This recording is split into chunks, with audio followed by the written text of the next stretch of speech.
Iran ने एक तरफ इजराइल के अंदर भारी तबाही मचाई है, वहीं दूसरी तरफ हुती की तरफ से रेड सी में लाल सागर के अंदर अमेरिकी जहाजों पर हमला बोल दिया गया है।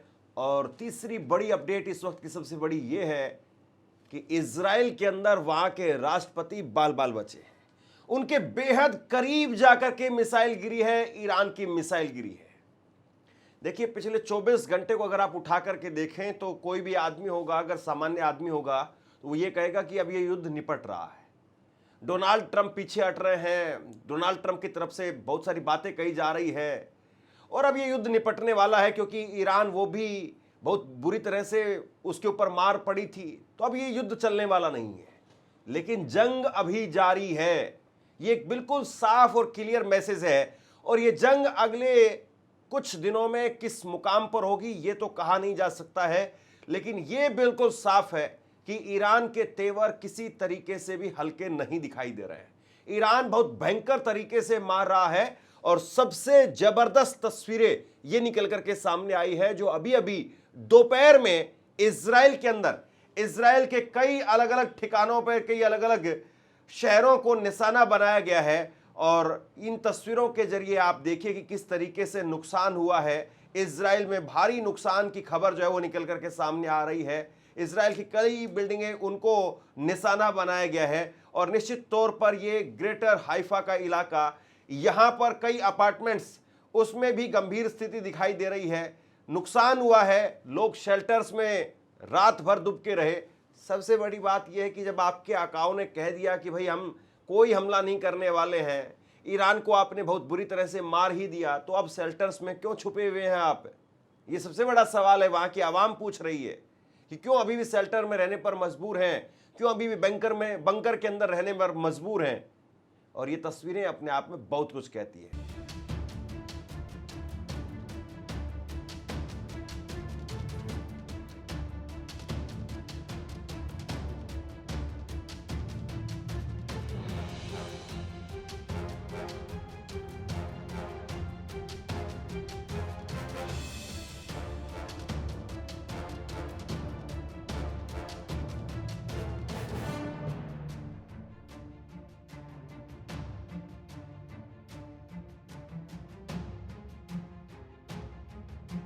अब मैं आपको दिखाता हूं, हूती की तरफ से घोषणा की गई है। हूती, उनकी तरफ से कहा गया है कि रेड सी जहां पर उनका कब्जा है हूतियों का, उन्होंने साफ कह दिया है कि हमने अमेरिकी जहाज़ों को निशाना बनाया है।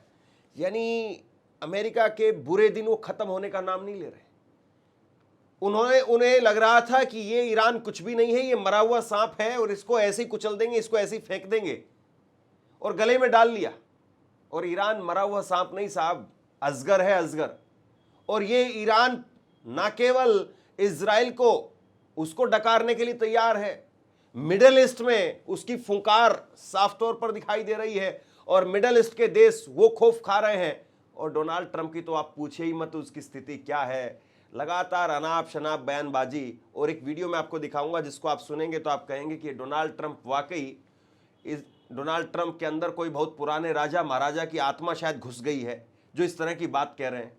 मैं चाहता हूं कि उससे पहले आप देखें, हूती की तरफ से घोषणा की गई है रेड सी में अमेरिकी जहाजों पर हमला करने की।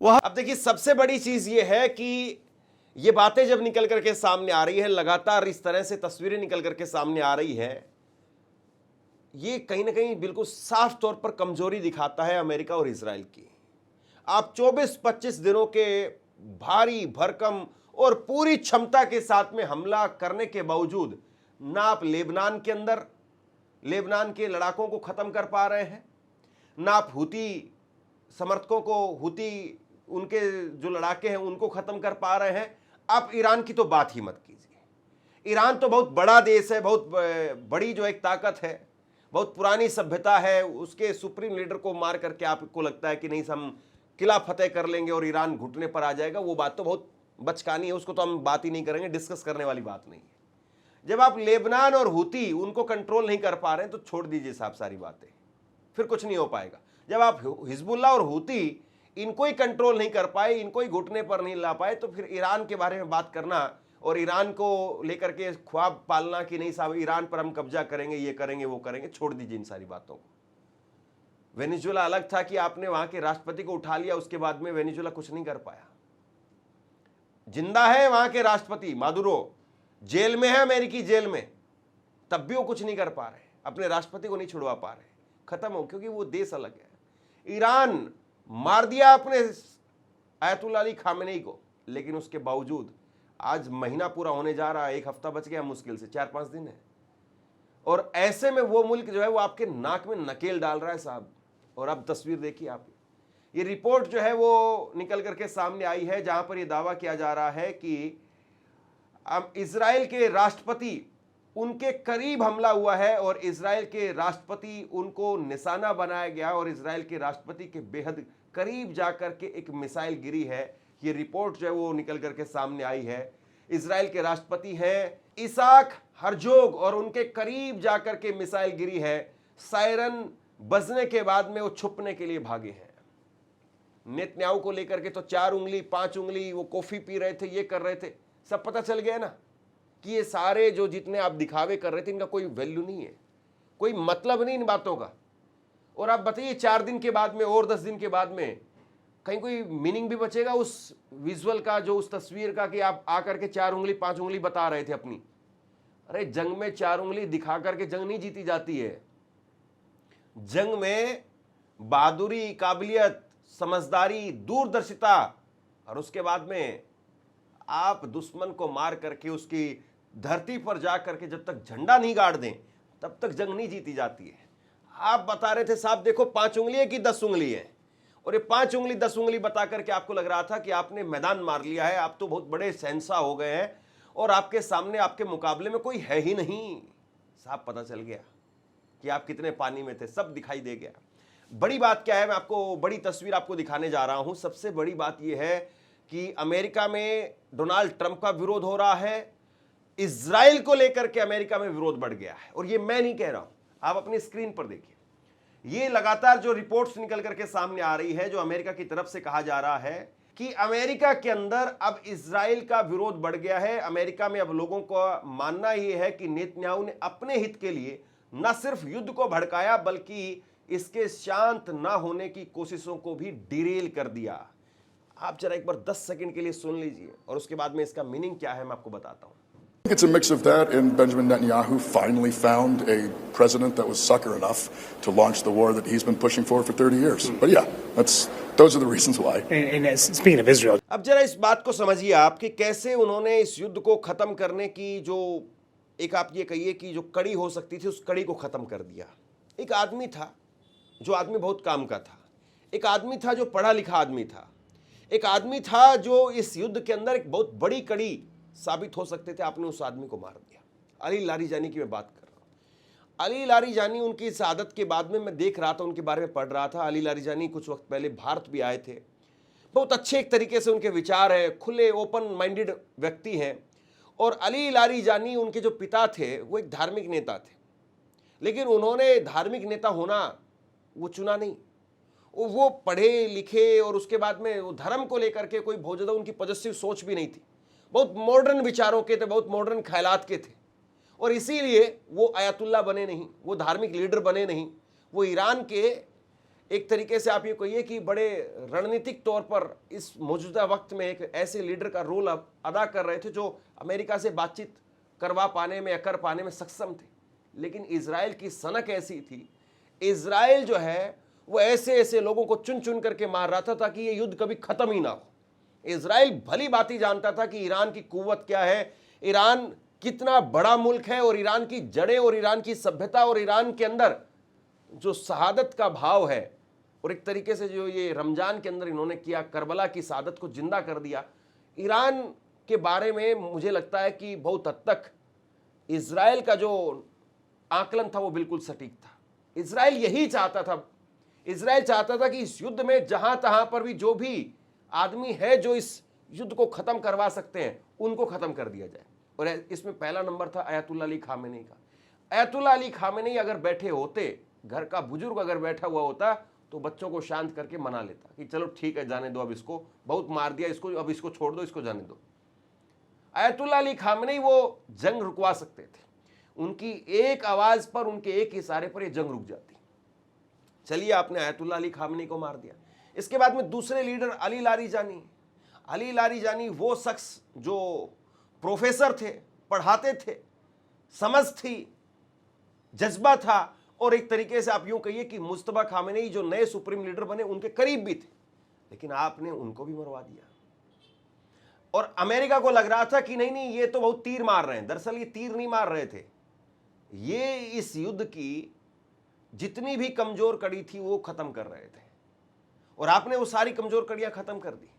और अब ईरान वो कह रहा है कि नहीं, हमारे पास में खोने का क्या है, हम पाने के लिए सब कुछ। ये फिर आएंगे, फिर हमला करेंगे, फिर हमारे 2-4 लोगों को मार देंगे, फिर हमारे 2-4 सुप्रीम लीडर को इधर उधर, हमारे जो बड़े नेता हैं उनको मार देंगे, इसलिए खत्म करो, अब आ रही है पार। तो ये कुल मिलाकर के जो इजराइल का असेसमेंट था, इजराइल उसी तरीके से काम कर रहा था। और अमेरिका को लग रहा था कि नहीं नहीं, इजराइल जो है वो ईरान का नुकसान कर रहा है। इजराइल ईरान का नुकसान नहीं कर रहा था। इजराइल वो एक तरीके से ये कहिए कि ट्रंप के पांवों में बेड़िया बांध रहा था कि आपको इस युद्ध में इस तरीके से फंसा देंगे कि यहां से निकल नहीं पाओगे। अमेरिका को इस कदर फंसा दिया गया इस युद्ध के अंदर। मैं कल रिपोर्ट देख रहा था, मैं जिक्र नहीं करना चाहता ऐसी ऐसी कुछ रिपोर्ट्स का, क्योंकि कई बार जब बातें पुख्ता तौर पर सामने आ जाए तब अच्छा होता है बात करना, लेकिन चलिए मैं बता देता हूं। कल मैं एक रिपोर्ट देख रहा था और उसमें यह कहा गया कि अमेरिका के अंदर अगर ईरान ने अपनी स्लीपर सेल को एक्टिव कर दिया तब क्या होगा, या जो खाड़ी के देश है वहां पर अपनी स्लीपर सेल को एक्टिव कर दिया तब क्या होगा।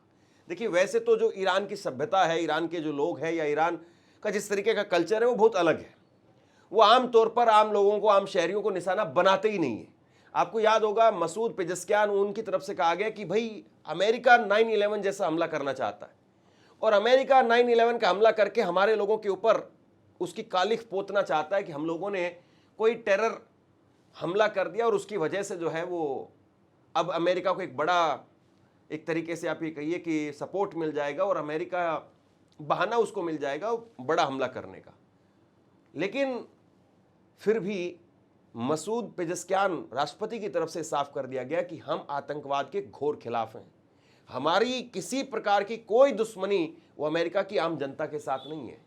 लेकिन अब जो कहा जा रहा था वो रिपोर्ट्स में, कई रिपोर्ट्स में, जो कई खुफिया रिपोर्ट्स हैं उनके अंदर ये कहा जा रहा था कि साहब ये जो ईरान का आपने नुकसान किया है, खामेनी को आपने मारा है, जरूरत नहीं है बहुत सारी स्लीपर सेल के लड़ाकों को कि वो किसी की परमिशन ले। अयतुल्ला अली खामेनी को मारना वो इस कदर जो है वो आपने नुकसान कर दिया था कि उनके जो सेंटिमेंट थे, वो स्लीपर सेल वाले लोग भी, हो सकता है कि कई ऐसे स्लीपर सेल में वहां पे एजेंट्स हों जो ऐसे इस तरीके से एक्टिव हो जाए कि वो ऊपर का भी जो है वो हुक्म मानने से इनकार कर दे।